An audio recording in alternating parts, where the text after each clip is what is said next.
Hello friends, जय श्री केदारनाथ। कैसे हैं आप? आई होप कि सब अच्छे होंगे।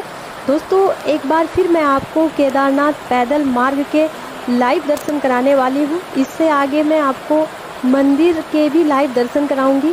इस वीडियो में आप देखेंगे कैसे यात्री अपनी जान को जोखिम में डालकर केदारनाथ की पैदल यात्रा कर रहे हैं ऐसे मौसम में, जिसमें आप देख सकते हैं कि जो झरने हैं सीधे मार्ग पर आ रहे हैं और इन्हीं के बीच में से होकर यात्रियों को जाना होता है। और पानी के साथ साथ ऊपर से बड़े बड़े जो पहाड़ हैं, पत्थर हैं, वो भी आ रहे हैं रास्तों पर। तो ऐसे डेंजरस रास्तों से होकर इस टाइम यात्रा चल रही है और इसके बावजूद बहुत ज़्यादा यात्री आ रहे हैं। और आप ये जगह देख रहे हैं, ये वही जगह है जहाँ पर अभी कुछ दिन पहले लैंडस्लाइड हुआ था। पानी के साथ साथ बड़े बड़े पत्थर भी ऊपर से यात्रियों के ऊपर आ गिरे थे, जिसमें 3 यात्रियों की ऑन द स्पॉट मौत हो गई थी। तो दोस्तों, इस टाइम बहुत ज़्यादा रिस्की है केदारनाथ की यात्रा, क्योंकि सबसे ज़्यादा जो परेशानी होती है वो केदारनाथ की यात्रा पर ही होती है। यात्रियों को सबसे ज़्यादा जो झरने हैं वो इसी रास्ते पर मिलते हैं। कम से कम 7-8 झरने हैं जो आपको पैदल मार्ग में मिलेंगे और बरसात के मौसम में बहुत तेज़ी से बहते हैं, जैसा कि आप देख रहे हैं। कुछ ऐसा नज़ारा होता है बरसात के मौसम में। दोस्तों, मैं पैदल मार्ग की वीडियो इसीलिए आपको रेगुलर दिखा रही हूँ ताकि अगर आप यात्रा पर आने वाले हैं या आपके कोई रिलेटिव आ रहे हैं तो आपको पूरी जानकारी घर बैठे हुए हो सके कि कैसे रास्ते इस टाइम केदारनाथ पैदल मार्ग के हो रहे हैं। अगर आप आने वाले हैं तो आपको ऐसे ऐसे रास्तों से होकर मंदिर तक पहुंचना होता है, जबकि जो यात्रा है वो 21 किलोमीटर की खड़ी चढ़ाई की है। तो आप समझ सकते हैं कि ऐसे मौसम में 21 किलोमीटर की चढ़ाई करना कितना रिस्की हो सकता है। उसके बावजूद भी यात्री जान को जोखिम में डालकर इस मौसम में भी यात्रा पर पहुंच रहे हैं, जबकि उनको पता है कि कुछ भी हो सकता है इस मौसम में। तो दोस्तों, रास्ते की वीडियो दिखाने का यही पर्पज़ है कि आपको घर बैठे हुए पूरी नॉलेज हो सके कि इस टाइम यात्रियों को क्या क्या परेशानी है और इन परेशानियों को देखकर आप भी अभी यात्रा पर ना आए। तो आप देख सकते हैं कि इस मौसम में यात्रा ऐसी चल रही है। भीड़ तो अच्छी खासी है क्योंकि भोलेनाथ का जो सावन का महीना है वो शुरू हो चुका है। तो कांवड़िए जो इस टाइम यात्रा पर आ रहे हैं बहुत ज़्यादा अभी यात्रा पर आएंगे भोलेनाथ के दर्शन करने।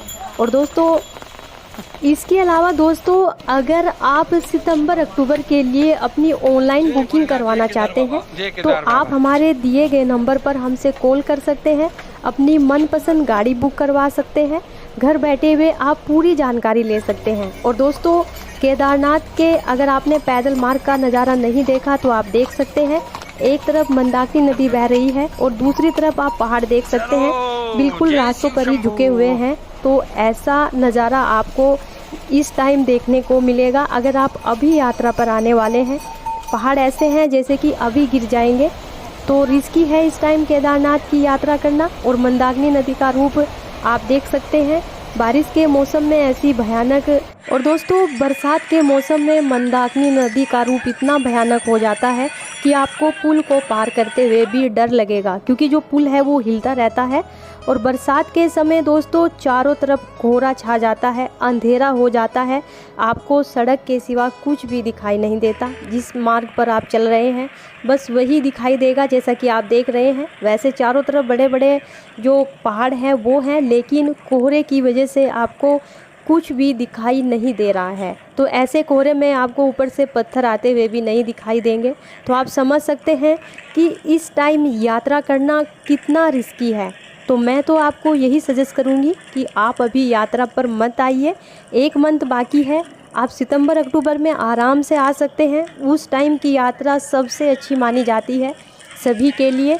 उस टाइम आपको अच्छी तरीके से गर्भगृह में दर्शन होते हैं और जो होटल कैंप होते हैं वो भी आपको ज़्यादा कॉस्टली नहीं मिलते, खाना भी इतना महंगा नहीं मिलता। तो एक तो इस टाइम आप जोखिम में डालकर आएंगे अपनी जान को, और आपको इसके अलावा यहाँ पर बहुत ज़्यादा महंगाई भी देखने को मिलेगी। तो आपको चारों तरफ ही नुकसान होता है इस टाइम अगर आप यात्रा पर आ रहे हैं। तो अगर आप इस टाइम अपनी जान को जोखिम में डालकर यात्रा पर आएंगे तो आपको गर्भगृह में तो दर्शन ज़रूर होंगे, लेकिन आपको बहुत ज़्यादा परेशानी फेस करनी पड़ेगी। एक तो आपको होटल महंगे मिलेंगे, खाना महंगा मिलेगा, और अगर आप सितंबर अक्टूबर में आते हैं तो वही होटल वही खाना आपको बहुत ज़्यादा सस्ता मिलेगा। और आप देख सकते हैं कि इस टाइम की जो ठंड है उससे आपकी तबीयत भी ख़राब हो सकती है।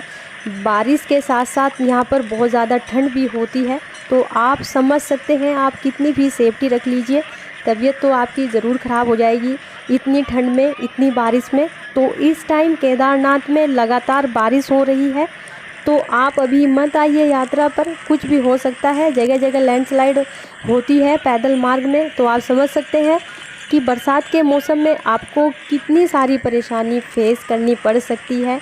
तो अभी आप यात्रा का प्लान मत बनाइए। सितंबर अक्टूबर में यात्रा बहुत अच्छी होती है, अच्छी तरह आपको गर्भगृह में दर्शन होंगे उस टाइम, और आपको लैंडस्लाइड या बारिश की कोई चिंता उस टाइम नहीं होगी। तो दोस्तों रुककर आप यात्रा पर आइए, क्योंकि बहुत ज़्यादा बारिश हो रही है इस टाइम। उसके बावजूद भी यात्री आप देख सकते हैं कि काफ़ी यात्री केदारनाथ की यात्रा पर पहुंच रहे हैं, रिस्क उठाकर आ रहे हैं, लेकिन आप ऐसी गलती मत करिए।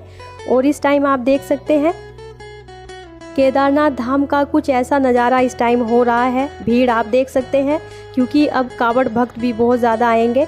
सावन का महीना शुरू हो चुका है, यहाँ से जल लेकर जाएंगे, भोलेनाथ को जल चढ़ाएंगे। तो अगर आप आ रहे हैं तो ऐसे नज़ारे आपको केदारनाथ में देखने को मिलने वाले हैं। और इसके अलावा दोस्तों एडवांस में बुकिंग करवाइए आप हमारे ट्रैवल एजेंसी के द्वारा। हरिद्वार ऋषिकेश में हमारा ट्रैवल्स का काम है, बेस्ट सर्विस प्रोवाइड करते हैं हम सभी यात्रियों को। तो केदारनाथ धाम के दर्शन आपको कैसे लगे, आप प्लीज़ हमें कमेंट्स करके ज़रूर बताइएगा।